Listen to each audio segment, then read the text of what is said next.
Sure, yeah. Today I'm cooking the meal in preparation for our supper club. It's called the Detroit Filipino Supper Club. And it's a way for those of us in the diaspora to help celebrate our culture and come together around food. These are spaces that are important for me to build socially, but also culturally and politically, because food is a really great way for bringing people together. Oh, whoa! Wow! So the way it started is a mutual friend introduced me and Ale together, and we were just reminiscing about all the different foods that we used to enjoy when we were growing up and how much we missed that. And we missed the camaraderie and the social aspects of coming around food, especially around the holidays. The Philippine archipelago is made up of over 7,100 different islands. And Luzon is the north, where my people are from. The Visayas is the central region, and Mindanao is the southern region. To look at our foods is just one of the many ways to show that how nuanced and how varied our culture really is. My grandmother transitioned to ancestorhood in 2016, so fairly recently. That hit me pretty hard because when my parents were working, my grandmother was one of my main caregivers.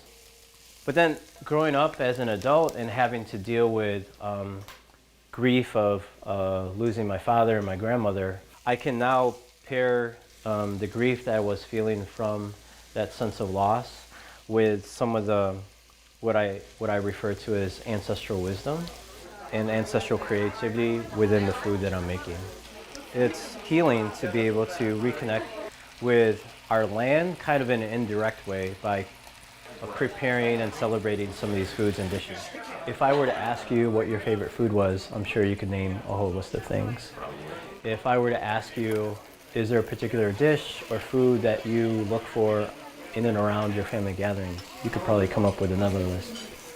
And then if I were to ask you, how would you feel if you could never enjoy those dishes or foods ever again, you could probably come up with another list of emotions. When are you going?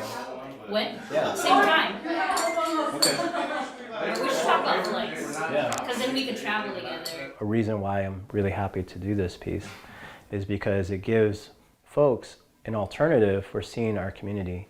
A lot of times Filipino Americans are homogenized and our identities are really flattened. And we thank everybody for being here as well and for creating a community for us. So the work that I do within myself and within the Filipino American community here in Detroit is indicative of the kind of work that needs to happen for anyone that's been displaced off their ancestral lands and has found it particularly harder or more difficult to celebrate their own traditions.